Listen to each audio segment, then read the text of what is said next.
Welcome back to the Hero Journey podcast. We're on episode number 48. I'm your host, Nick. Got another set of 10 exciting comics to look at tonight. And we've also got the values and prices for each at the end. So try to figure out which one you think would be the best for market value. Now, it's current market value. I'm looking at the most recent sales for these issues. And I try to compare grade point to grade point based on recent CGC sales that you find on Go Collect. So without further ado, let us get into the comics. All right, first up, we have Batman 26.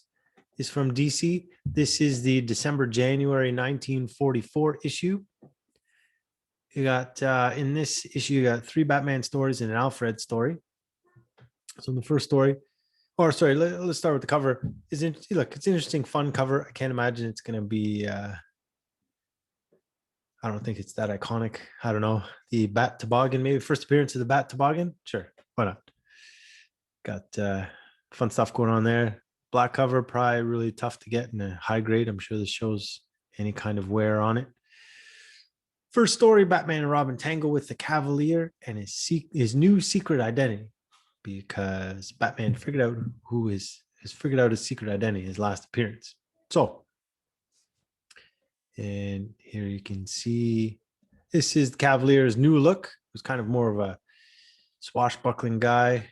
He's a swashbuckling looking guy when he's out in his costume, but then his real world appearance looks a bit more like a gangster than the kind of playboy look that he had before.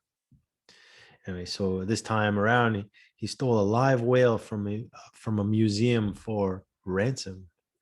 And this is, I'll show you. So this is how they kept the whale in the museum. It's a live whale in a tank of water. And this is how they kept it in the museum. Can't move around, can't do anything. Come on. All right, the next story, Alfred tries to track down a supposed pickpocket, but instead saves a man from being killed by a gangster. That's Alfred. Always catches his man, even if he does it by accident. All right. Next story is very interesting. You have the first appearance of 2 characters. So here you have Brain and Ricky. Brain is Brane, and it's short for Bruce Wayne. And he's actually Bruce Wayne's descendant. So it's the first appearance of Bruce Wayne's descendant from the year 3000, and Ricky, who is kind of like a Robin type character. So Brain and Ricky take up the mantle of Batman and Robin in the year 3000 to fend off a Saturnian invasion. So I guess this is the first appearance of an alternate Batman and Robin, and they are the Batman's direct descendant. So that's fun. Oh, and look at this.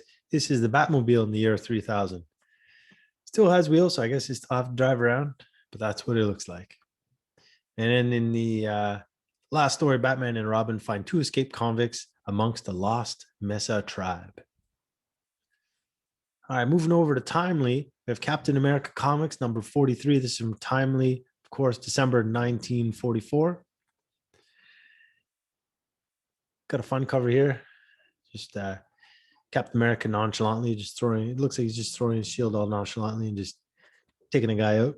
Bucky's about to get whacked by a big mace, but he kicks the guy in the crotch first. Lots going on. Good cover. So in this, in the first story, Captain America and Bucky investigate the mystery of the Shadow Monster and discover it to be a smokescreen by Nazis mining a rich Zorite deposit. In the next story, Human Torch and Toro discover that Nazis are using TNT attached to balloons, who are attaching balloons to bomb. Human Torch and Toro discover that Nazis are using TNT attached to balloons to bomb an airfield. There you go. So they're somehow remote controlled balloons. Then they can detach the TNT to blow up to send a bomb down. So I just thought it was an interesting splash page you have here with Torch and Toro. Thought I'd show that off. Cut the wires. Now it doesn't really show how they bomb the airfields, but shows how the Shows TNT being wired all the way down to down the mountain and under the airfield. Next story, Captain America and Bucky are on an Allied-controlled Japanese island that is being shelled by radio-controlled piloted rockets. So here's kind of, I thought this was interesting because this is a double splash page. This is for that story. Here you can see the shells flying around with this guy sitting on top of it, but they were showing how people were actually sitting in the shell. So I guess didn't mention it specifically, but it's got to be suicide runs if they're, piloted shells and then they explode. You got Bucky tied up there. Of course, this guy's always tied up, getting in trouble.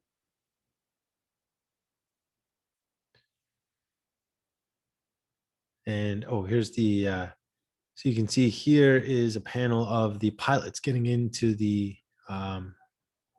rockets about to be fired off.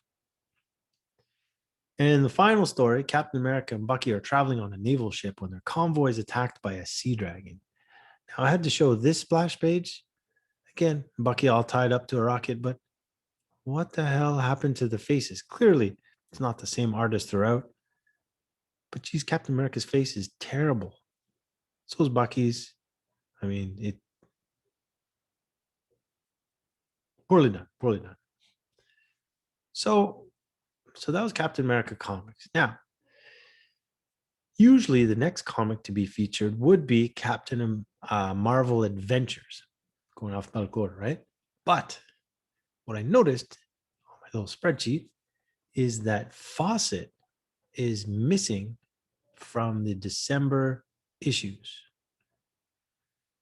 So it seems that there are no Fawcett issues that have a cover date of December 1944. Now, of course, I can only speak to the issues and the titles that I'm reading. So yeah, Captain Marvel Adventures, Captain Marvel Jr., WoW Comics, Wiz Comics, Master Comics. But all those 5 titles do not have a December 1944 publication date. I don't know why. I don't know what happens. It looks like they all come back next month. It was just that one blip in the radar. Who knows? Maybe they all just took Christmas off. I don't know what to tell you. All right, next up, Daring Comics, number 10, Timely Winter 1944. This is an Alex Schomburg cover. It is 36 pages, and that's down from 52 pages previously. In this issue, you have Submariner is in Barbuda when it's being invaded by Venusians, led by a gangster from Earth. All right, so lots of fun stuff going on the cover here. This is actually the one I should mention is like the one Schomburg cover that doesn't have Torch blasting through a wall or ship, plane, whatever. Kind of interesting. There you go. Anyway, so this is not the greatest scan, of course. Namor with his huge head battling the Venusians. Having some fun there. Shows what they look like after they've been knocked out. They're not the prettiest of creatures for sure. Anyway, next up, Human Torch and Toro investigate a train crash to find thieves robbed gold bullion and are planning to sell it from a mine. So they rob the gold bullion, bring it to their mine, like, oh, hey, look, we found this gold, and they just sell it off. That's the plan anyway. So this is the splash page from the Torch, Human Torch story. Human Torch getting a bullet to the head, but clearly melts on its forehead, so it doesn't even do any damage to him. Looks like Toro is in a bind, literally bound up. And then in the last story, the Angel is called upon to solve a string of murders, which leads him to a counterfeiting ring. Nuts. And then I thought this ad was kind of fun. This isn't the first time I've seen this ad, but thought I'd feature it. So you can learn boxing, police wrestling, police jujitsu, and all for $1. Now, if you buy them all separately, they would have been 50 cents each.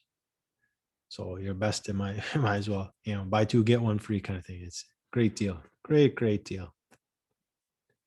back before YouTube videos, I suppose. Okay, moving on. December comic, Detective Comics, number 94. It's from December, DC 1944. I was only reading one story in this issue, and that's Batman and Robin want to get back at two con men who gave them bumps on the noggin and track them to a county fair. So perhaps the most exciting detective issue, and certainly story for Batman and Robin. Cover, yeah, it's okay. They're just hanging out in a tunnel, sewer tunnel.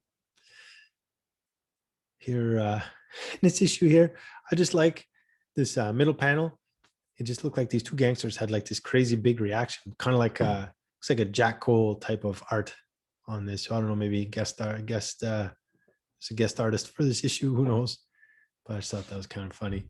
And one thing that's in a lot of these issues is Wheaties ads. There's a Wheaties ad in like every issue, so it was clearly a big thing back then. And it's funny, they talk about how these boxes have the gold and blue label, but unfortunately the blue on the box doesn't show up as much. It looks like a black. Still interesting. There's like, they have a lot of these ads, always some sort of funny humor thing. I'm showing it to you. All right. Flash Comics number 60, DC, December 1944. So, okay, cover. Why not? You got the Windmaster on the cover. Some old lady. I'll tell you who that turns out to be. The Flash teams up with the villain's mother to take down the Windmaster. So, turns out that's his mom. Now, this splash page, notice anything familiar? Cover, splash page, cover, splash page. Come on. You couldn't come up with a more interesting design for that? Why not? All right. Next up, Johnny Thunder is back from Hollywood and looking for a job, and he winds up cleaning up all of the crime in a small town as there were too many headlines to print. So there's a lot of crime going on, crazy stuff, too much to print. So he cleaned up all the crime because the newspaper had to catch up with all the stories. Next up, Hawkman and Hawkgirl catch on to the Hummingbird scheme to lure them to phony robberies so she can pull off a heist across town. So Hummingbird is back. She's the Hawkman and Hawkgirl's arch nemesis. She has it out for Hawkgirl, does not like Hawkgirl, wants to be with Hawkman. Now, this is the splash page from the Hawkman story. You know, I was just found it interesting that on this image, they don't show feathers for these guys. Hawkman, Hawkgirl, clear feathers, just squiggle lines, look like they're just smoke on their backs kind of thing. And then Everready, so I was showing Wheaties. Everready is the other product that seems to be advertised a lot in these comics. Again, they always have some sort of little gag strip in there, make it funny. People doing things in the dark, but the Everready batteries keep the flashlights going, so you keep doing stuff whenever you want. Green Lantern number 14 is from DC Winter 1944. Got 3 Green Lantern stories here. So this is the first story. Green Lantern and Doiby Dickles try to help a noisy neighbor find a job and stumble onto a scheme by the Lisper to have phony staff work in people's homes to rob them. So he's working with a staffing agency to get like servants and stuff and cleaning staff and cooks and maids and all that fun stuff in the homes so that they can rob those people later.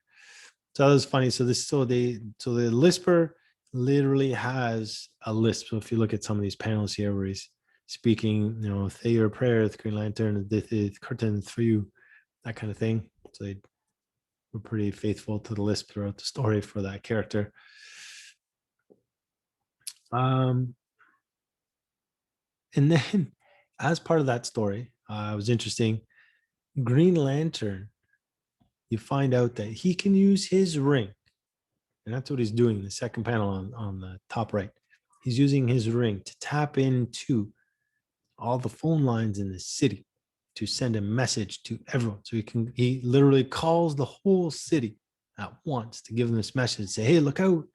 If you've hired anyone from this staffing agency, They probably bad guys. So he's giving everyone a warning. But it's just interesting that that's one of the powers discovered with this ring. I mean, man, there's so many things you can do with that ring. It's unbelievable. All right. Next up, Green Lantern has a stomach ache, and the doctor's remedy is to smile it away. But this awkward smile has all manner of crook, confessing to every crime. So the doctor told him to smile, but unfortunately, Green Lantern has a bit of an awkward smile. So people are like, oh, he knows something's up. So the crooks and everyone are all confessing. I just thought this was funny. So this is Green Lantern when he visits his doctor. He's a physician, surgeon, and stuff. I'd love to know what the doctor does with his and stuff. But that's who you can go visit. Why not? Last up, Green Lantern and Doiby Dickles find a lost savage boy in the woods and discover he's a wealthy heir. Good for him. Hit Comics, number 34. This is the winter issue of 1944 from Quality. Kid Eternity calls on some old Western heroes to protect a movie and a gold mine from some gangsters. He's protecting movie production from that were shooting a film near gold mine. Gangsters were not happy about it because they wanted the gold mine for themselves. They tried to get rid of the guys putting on the movie production. Anyway, so at one point, Kid Eternity calls on General Custer. So they have it. General Custer is in that middle panel, chasing off all the gangsters that are posing as Indians. And then the other story, Her Highness pushes a wealthy woman off a train and takes her place, only to be duped by a man posing to be wealthy himself. And then they both, him and Silk, both wind up in jail. That was a fun ad. So a lot of ads I'm featuring this in this show, this episode. This one for an electric football game. Looks like you could get electric baseball, electric boxing. These look like a lot of fun. I'd love to see one of these live in action to see how it works. I mean, I can't imagine anyone has one that still works, but I still think it'd be pretty neat to see what these electronic games look like back then.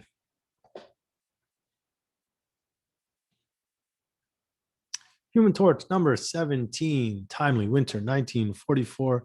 Another Alex Schomburg cover. And look at that. Submariner on the bottom of the cover there. Say, hey, I'm here too.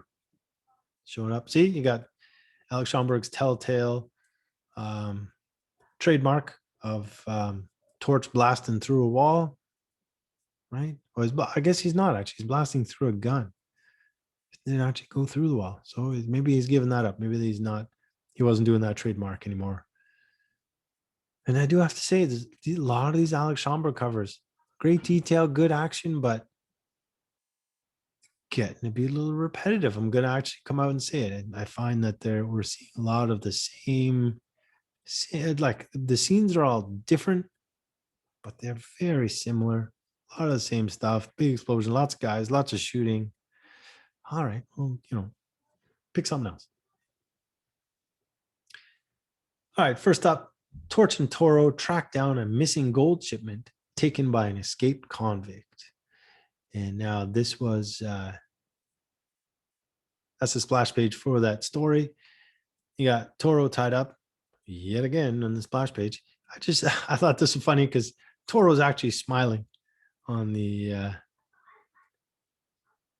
smiling. I get that he's not smiling because he's tied up and he's being held prisoner.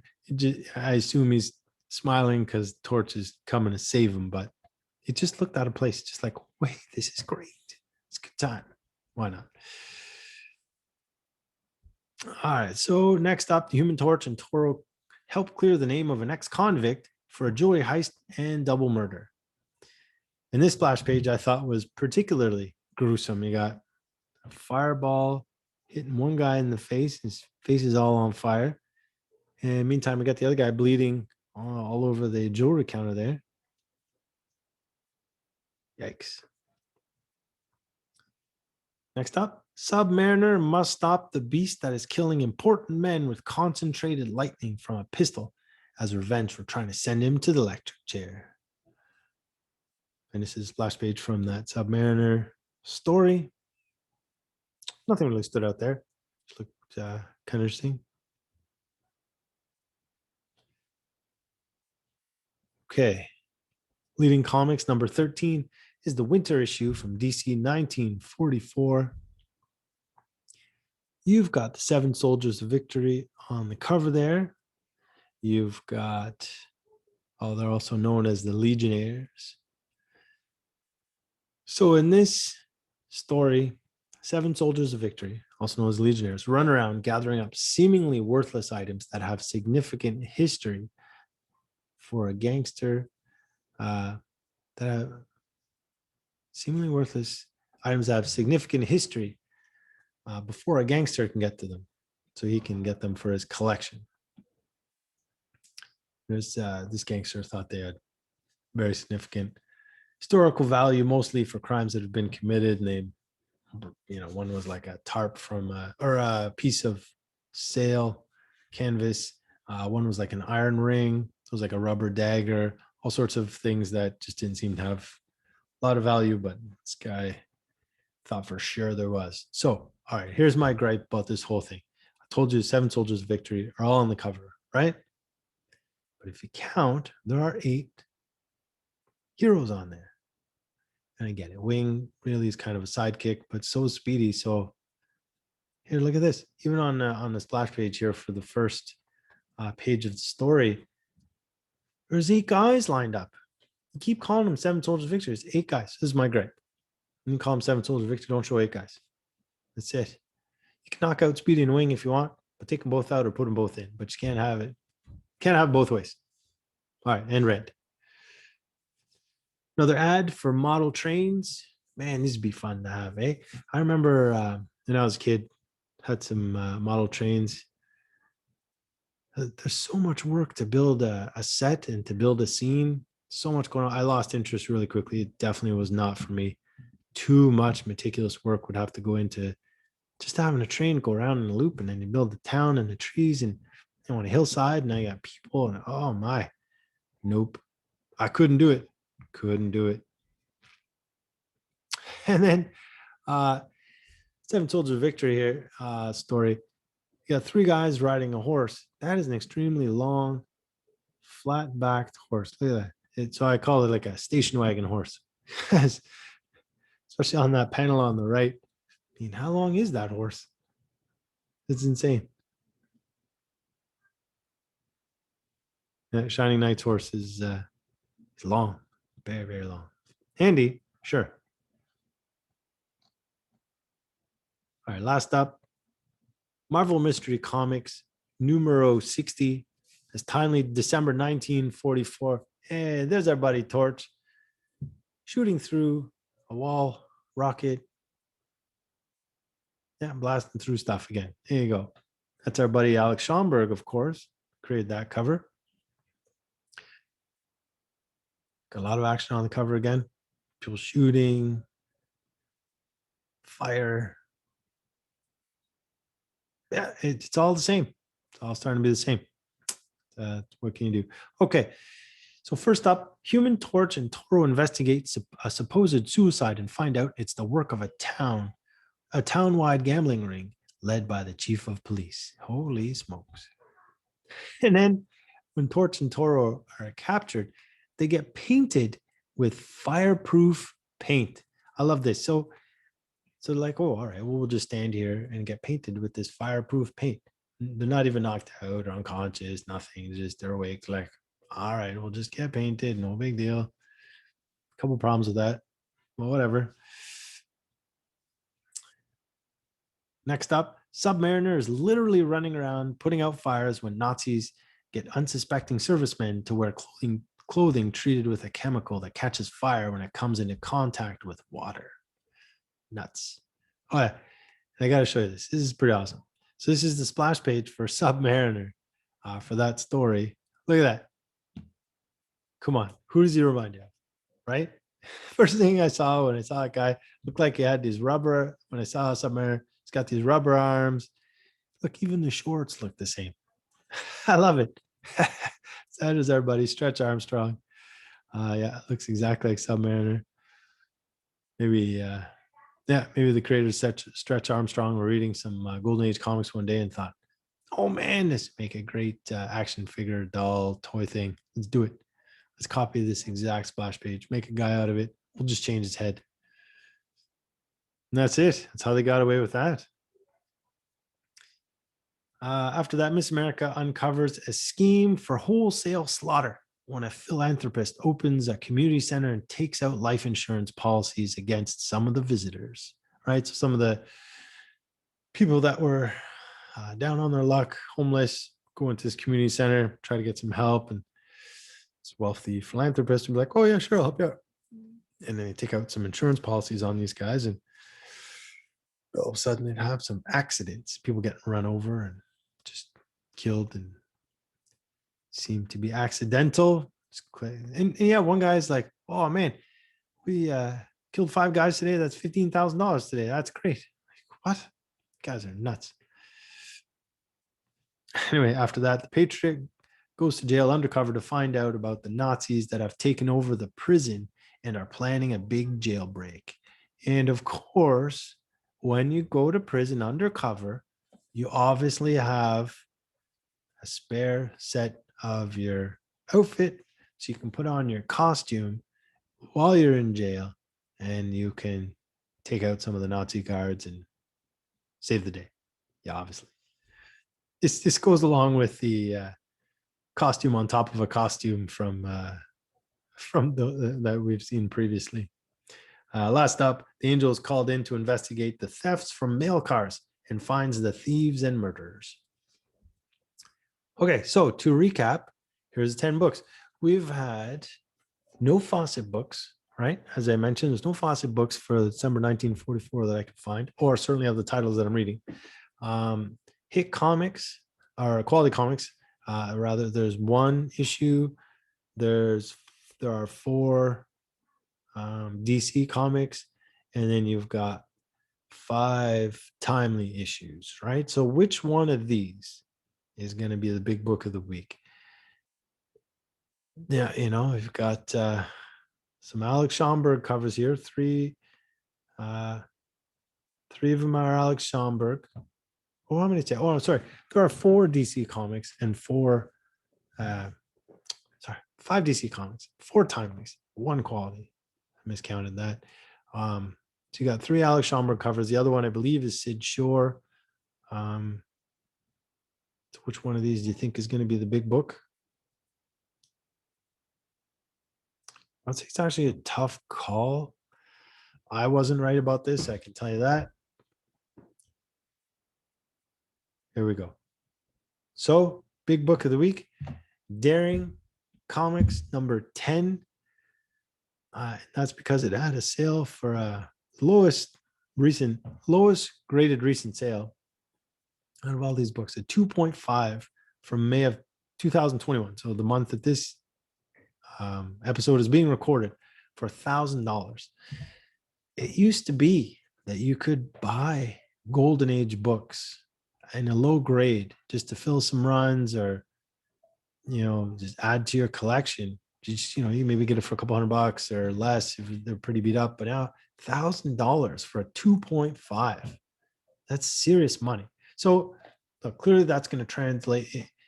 I have to assume that if this was in a higher grade, it would translate to more money, right? Because we're going to tell you what, I'm going to compare it to, if you look on the bottom left, the Green Lantern issue, right? Number 14 had the most recent sales, a 9.8 from November of 2020 for $9,300. That's a huge sale, but it's very difficult to compare because I don't think any of these other issues that I looked at actually had a 9.8 sale, recent or not. So I can't compare apples to apples necessarily in those grades. So I'm going kind of based on, the lower grades for that Green Lantern book weren't anywhere near that price, nowhere near in the thousands, right? So 2.5 for $1,000 is really changing the game. Like, people are paying a lot of money for these low grade books now. That's it. Like, if you have a low grade book in your collection, you get that graded, you might be sitting on something that could be worth quite a bit. But I mean, look, on the flip side, of course, that 3.0 right beside it from December of 2020 sold for $500, right? So that Captain America number 43 and 3.0 sold for half as much in a slightly higher grade. Look, it's not an Alex Schomburg cover. I don't know if that's the difference. But, he had just a year ago, just on the bottom, the Human Torch issue 7.0 from April 2020 sold for $1,800, right? So has the market changed so much, based on this COVID stuff going on right now, that people are spending so much money on these issues that, if that Human Torch issue came up as a 7.0, another Schomburg cover, would it command, thousands of dollars? 1,800 still big chunk of change, but would it be, like $8,000 book now? I honestly don't know. Anyway, so look, that's it for this week. Some actually fairly the only low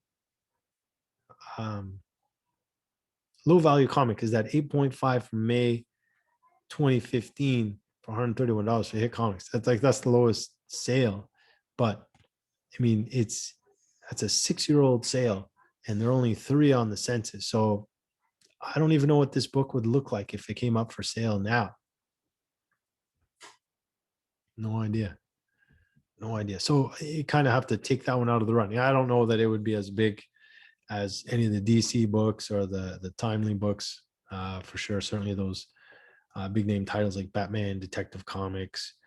But I'd imagine that would be maybe a couple $1,000s now for an 8.5. But we don't have a recent sale to compare. So look, this process isn't perfect. I'm comparing, I'm comparing recent sales, trying to compare grade to grade and make a decision based on that. Sometimes it's clear cut.